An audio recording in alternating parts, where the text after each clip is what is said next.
Hello, my friends, and welcome back. Thank you very much for being with me again today. I don't know if you noticed, but at least I did, that in the past, I don't know, 48 hours, between 48 hours and 24 hours, some very important individuals made some statements regarding the peace process with Russia and ending the war.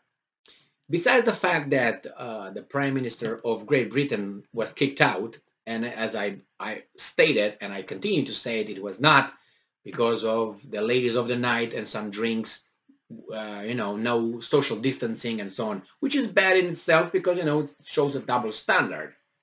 It's because I think the economic factor that kicked him out, the Ukraine war. I think it was those guys who said, you gotta go. Something is not right here. We're not going in the right direction. Nevertheless, I posted a video, uploaded a video today with President Zelensky bringing up two ideas. One, the end of the war might be within this year. At the end of the year might be over. And the other one, maybe they're going to negotiate a peace treaty with Russia. But obviously, if the circumstances are right. I think the circumstances are that the Great Britain, the main sponsor, is about to veer.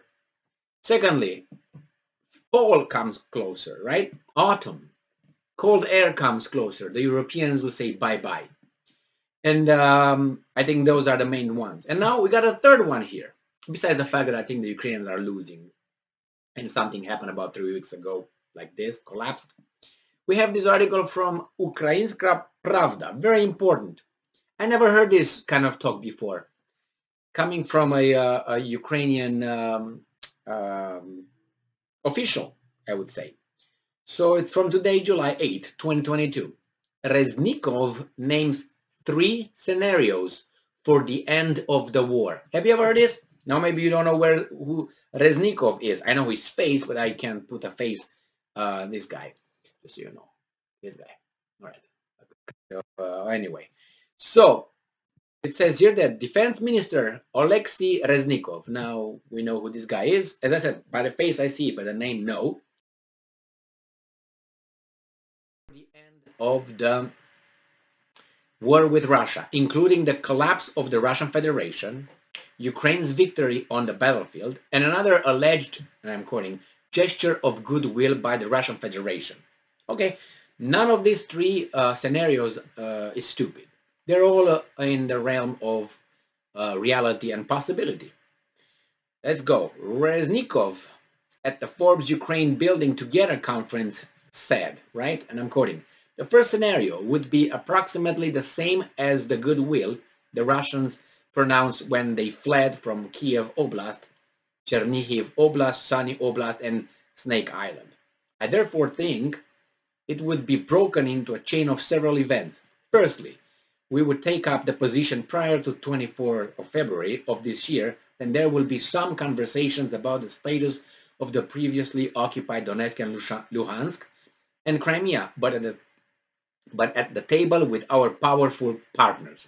Okay, so let's break this right here. He thinks he's going to go back to the 24th of February and also Crimea, discussing Crimea.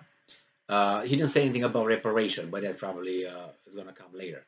Now, we're going to bring our powerful partners. Yes, because without the powerful partners, probably would have been a long time ago gone.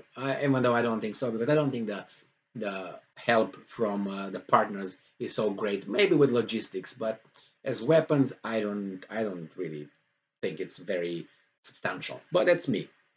And then we have here he wants basically to go back to the Minsk protocols, if you notice, outside of how to call it, if you let out Crimea.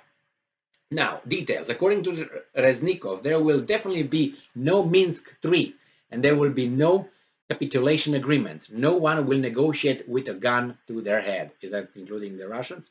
Now, the second option, he said, is that we will gradually bring down the armed forces of the Russian Federation because this is actually a war of attrition. They have more people, territory, tanks, planes, but not everything is modern. Everything is ancient, and they are currently using the principle of a meat grinder. According to the minister, the second option for victory would be so quick by the end of this year, probably right at the beginning of the new year. Okay, Merry Christmas. All right, quote, the third is more dramatic for the Russian Federation. It is the collapse of the Russian Federation. It is the march past of sovereignties into several different subjects, Tatarstan, Pakistan in the east, etc. We will definitely see in our lifetime, but this is a rather long story. All right, so what do you think? I think all are possible, but let's see the first one. I don't think the Ukrainians will militarily push back the Russians. I think this is the, how should I put it, maybe the least possible. This together with the other one that the Russians will just say, you know what, we're going back to those borders and everything that was before February 24th. I think that's the second one that I don't think it's gonna go. And maybe and then the other one is gonna be, I think, the most probable. That is not necessarily that will be the three scenarios. I have a fourth one for Alexei.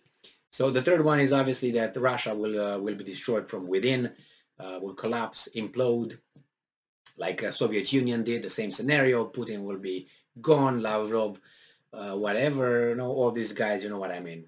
The same thing as Gaddafi. That's the Western style of distributing justice. Or if you want, you can use also Saddam Hussein as well. And nevertheless, but I think the preferred way is Gaddafi. Nevertheless, and I will come with the fourth one. With the fourth one would be the Russians continuing to doing what they do best, which means going west and go and go and go and go to Kiev, go around Kiev, and go further, and then probably if those guys will not say, okay, this is peace, okay, we want peace. That means a disintegration of the Ukrainian state, not like Colonel McGregor, who said that Ukraine is a failed state. I think it is a failed state because it's prompted by the, from Great Britain, all this, keep it running, but I don't think it's functional whatsoever. So I don't think it was before, I don't think it's right now, but nevertheless, militarily it still works. So I think the last one would be when the Russians are going to go all the way, get everything, and you're going to have within the Ukrainian military people who say, okay, enough, it's enough, we're done. And some will say, we know it's not done. It's going to be a quasi or kind of a civil war within Ukraine, and the Russians will be the ones who are going to maneuver left and right over there. And probably going to be a marionette leadership put in place over there, and under the supervision of the Russians, new elections and all that. Maybe they will, invite. Maybe they will invite the United Nations as well as observers or helpers and some of their friends, and maybe the Western countries, but no, how do you call that, military advisors though. So yes, I think that's at least 4 scenarios, and I rank them from what I think is most likely, which is the last one, and then the other one, which I think is going to be Russia imploding from within. Thank you very much for being with me again today. Stay strong, stay smart, look for the truth, and be just.